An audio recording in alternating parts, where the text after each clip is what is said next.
Awesome. All right, guys, so go ahead and try that. Try to find the derivative, and there's a composite function. So let's see what it gets us.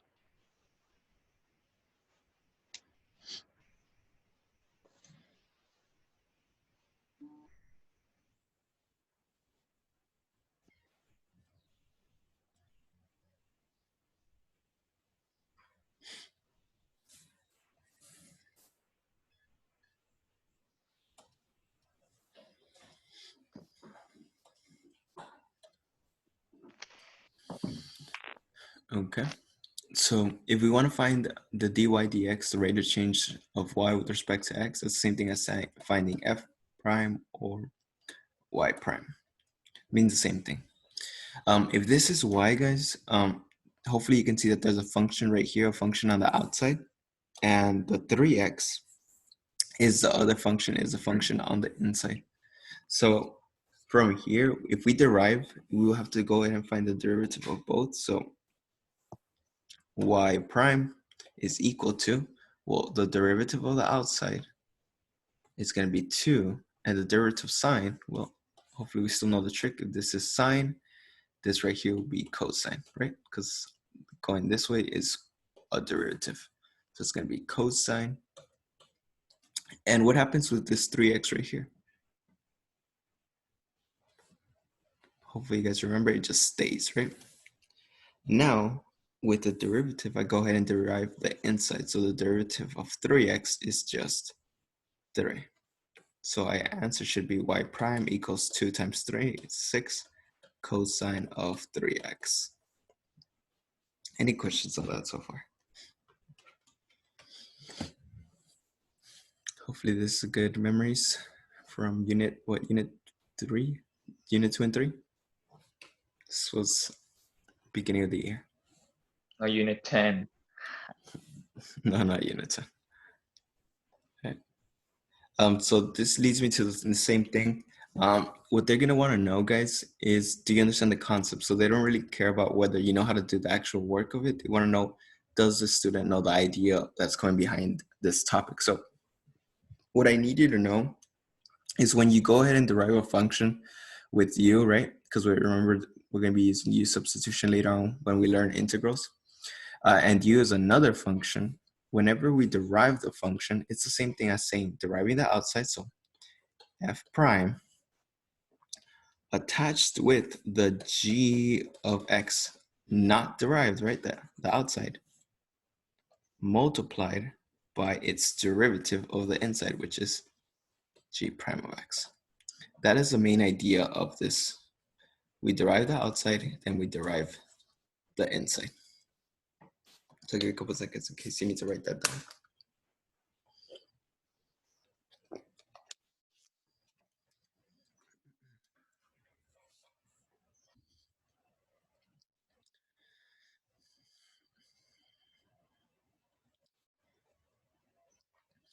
And just to throw in some vocabulary in there, differentiable, guys, means that it's continuous, meaning the limits exist. There's no sharp terms. There's nothing of that sort. No holes, nothing like that. It's completely continuous.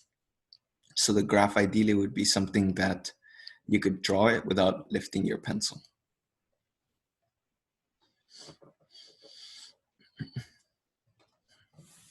All right, let's go ahead and try some more examples. Hopefully this one you could try it on your own. Sine 2x. Wait, sir, get back. I didn't even write everything. Okay. Friendly reminder, Albert, I posted PowerPoint the day before so you can write down the notes. So these videos won't be like 50 minutes. Okay. Yep.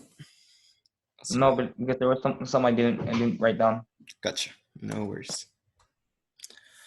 Same thing. Go ahead and find this derivative. Notice that there's a function on the outside and there's a function on the inside.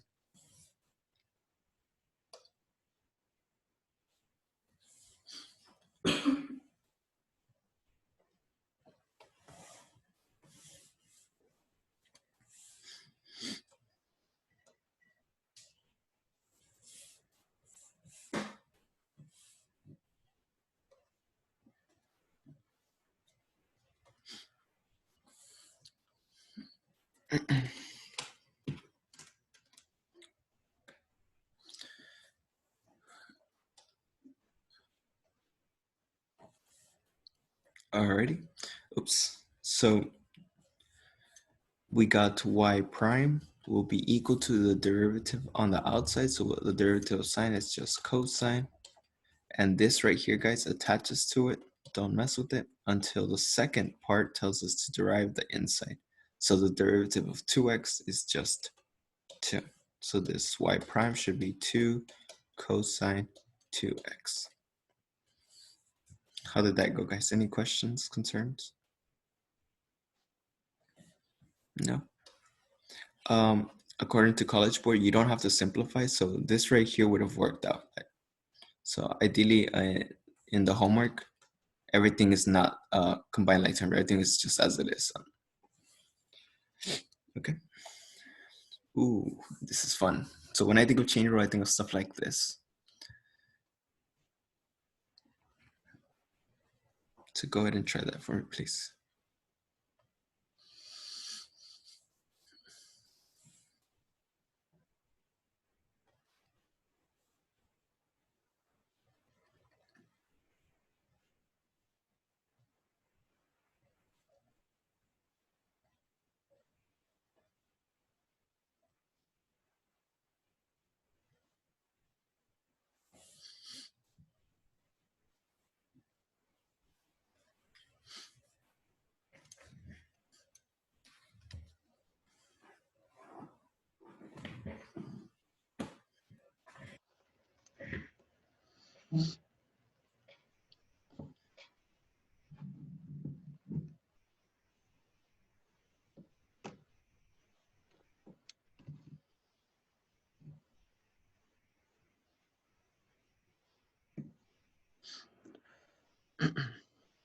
Would anyone want to care to share their answer, or no?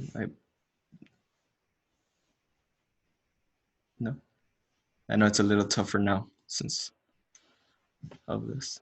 Or if someone wants to guide me and I'll write it down, something like that. Just kidding. So I'll do it. So hopefully you saw that there's a function. 6x x squared plus 1. Is that it? No. I'm sorry, one more time. 6x parentheses x squared plus 1. 6. I'm sorry, one more Or time. no. Well, one more time. I couldn't hear you. 6x parentheses x squared plus 1, and then you just simplify it from there. Okay. Let's see in the chat box also. 6x squared. There you go. Okay. Yes. So hopefully you guys saw that the function on the outside has a 3x exponent of 3, so it should have 3x squared plus 1. And with this right here, the exponent, you subtract 1 because that's a power rule, so it should be squared. The next function is this one right here, and the derivative of x squared plus 1 should be 2x. And then the 1 is just a constant, so I would agree with Albert. This is 6x squared plus 1 squared. Or you could have left it 3x squared plus 1 2 times 2x. That works as well. And the chat box, I believe. Oh, sorry. That was my bad. I couldn't hear him the first time. Does that work again? And I believe you got it too, and also in the chat box. Cool. That works.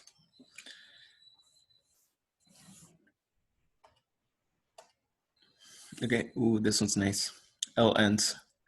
Fun fact, guys, when I was first learning these, I couldn't really get them until like how do you just bring something down the bottom. But after a while, I found out that these were the easiest for me. But I still struggled with them at the beginning. So I threw one of these in here just in case we forgot these. So go ahead and try that.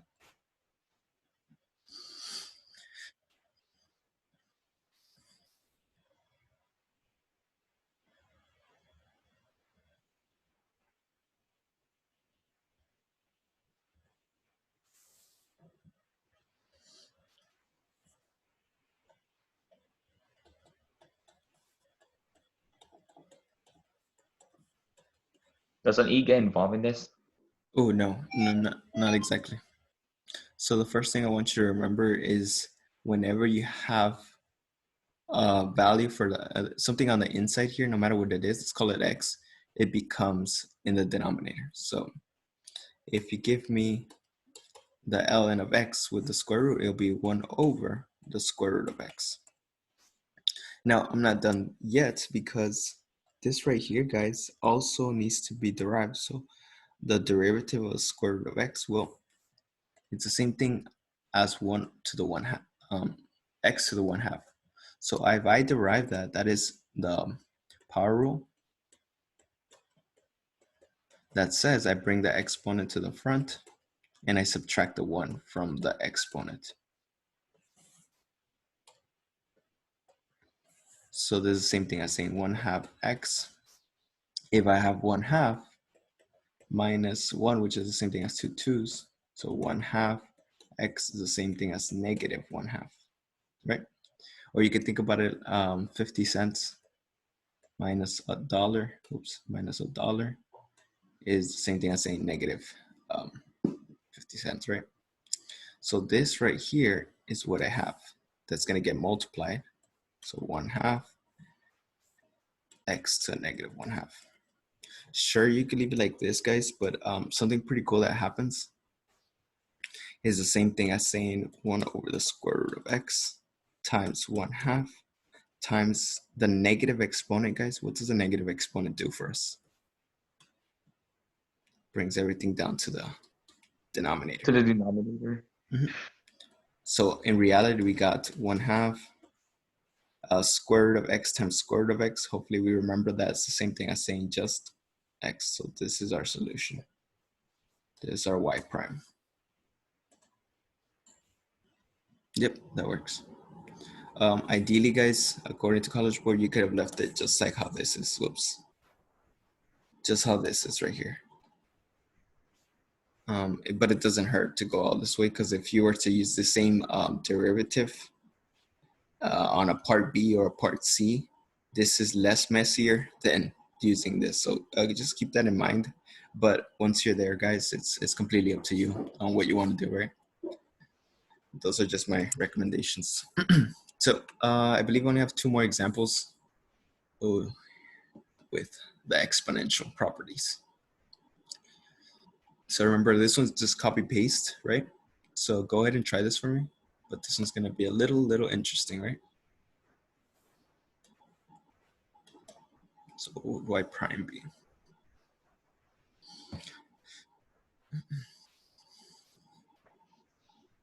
It's closer.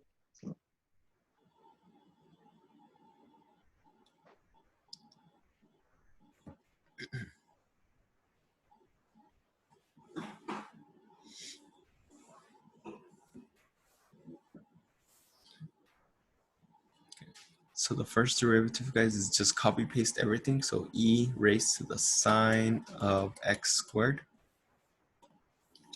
Now this one right here has a lot of stuff in the inside, right? So it has this right here. So the next one in the inside would be this, all of this.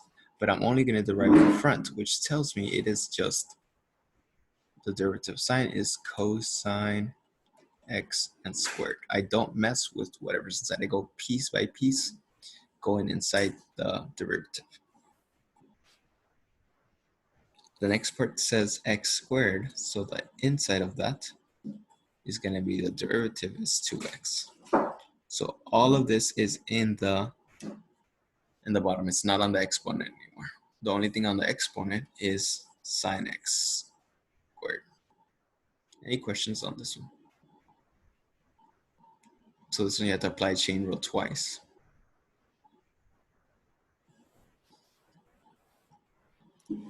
And then keep in mind the x squared and this 2x do not combine like terms. So this is perfectly fine. Or you can rearrange it, it's up to you, but remember, if it's these parentheses on cosine are different from these parentheses. Any Because don't questions? move it because some reason my thing disconnected. Okay.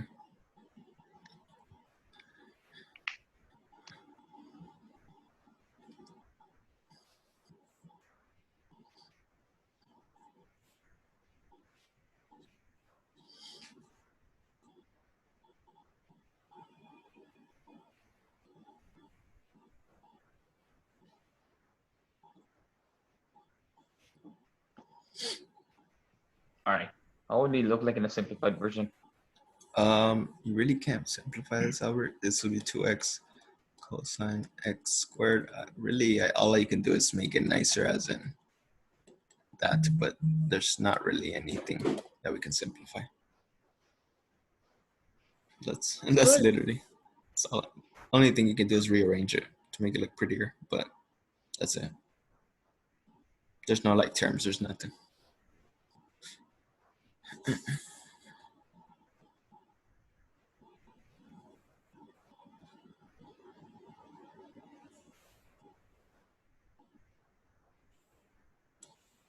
Oh shoot, yes, you are correct.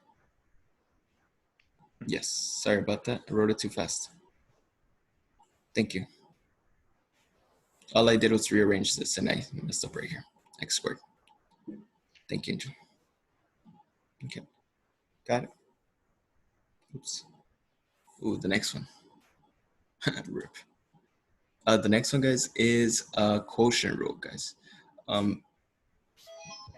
So let's go ahead and try this. Friendly reminder, I know we haven't seen this in a while. And this is a formula. The numerator derived times the denominator subtracted by the numerator times the denominator prime. So pretty much I like to write everything out. 2x plus 1 squared, don't forget the squared, times 5x. Subtracted by 2x plus 1 squared, 5x.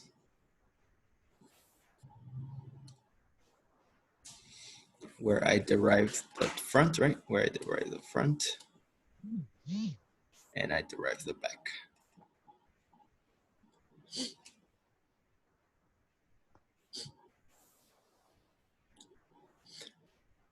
Okie dokie. So this one right here is not that bad. If I derive this right here, it's 2x plus 1. Because of the exponent goes to the front, oops, goes to the front, and I subtract 1 from it.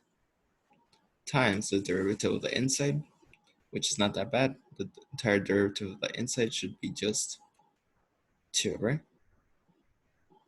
And you can't forget your numerator from the front, which was 5x. I'm sorry, the numerator from the back. That's only for the first term. Subtracted by, well, this stays the same because it's not being derived. So it's going to be 2x plus 1, oops, plus 1 squared. But I am going to derive this right here. So the derivative of 5x is just 5. All of that gets divided by g squared, which is our denominator squared, which is 5x squared. According to this, you can leave it like that. Me personally, I mean, it's completely up to you. If there's no other parts that require this information, you're done, you're golden. In the homework, I left it like this. I just felt like it was easier to check. But if you're... Like one of the homeworks? I'm sorry? That's one of the homework questions? Well, different numbers, but I left it like this. So like you don't have to simplify everything. Okay. So pretty much here, the only things I can combine like terms is 2, 2, and 5. So 20x, 2x plus 1. Actually, you could even combine that a little more. But this is just prettier. And then all of that is 25x squared, right? That is what ideally would be something if you had to go ahead and use this. Okay, any questions, guys? Yeah, I just received the homework right now. And then when I was looking at the questions, I wonder, do you have to like, is there, once you like get the derivative version of it, is there like reason for you to like simplify it just a little bit more, or that's it? No, that's it. That's it. So good question. That's it? Yeah, that would be it. So as Albert mentioned in the homework, guys, I did not simplify it at all. Like I just, as soon as you derived it, it is exactly like, it would be something like this. Like this stuff right here. Like I didn't do this at all. So keep in mind, sometimes I put the numbers in the back or in the front, but regardless, I didn't multiply the 2 and the 2 as easy as it was. I just left it as it was. Hopefully that was something like to help us out. The reason behind that is because I just want to make sure you understood the idea of let's say power rule, just the basic idea of the derivative. And of course, the chain rule, which is something that I care about more. Other than that, guys, I'm here for questions on any of them. I extended the homework since I know it's getting overwhelming, especially for now that the other teachers are going to be starting to do AP prep. And I believe I changed it to the 23rd, which is Thursday. If not, I'll change it, but it should be Thursday. Yeah. Other than that, guys, I'm here for you. If anything, if you need more time for homework or whatever the case may be, or hey, you're falling behind, just let me know, guys. I won't deduct points on late work. And if anything, I forgot what I was gonna say. Shoot, I wrote it down. Oh yeah, if anything, you can retry any of the homeworks. I know people have texted me about that, but I just want to let you guys know as well. You can retry any homework that you may need.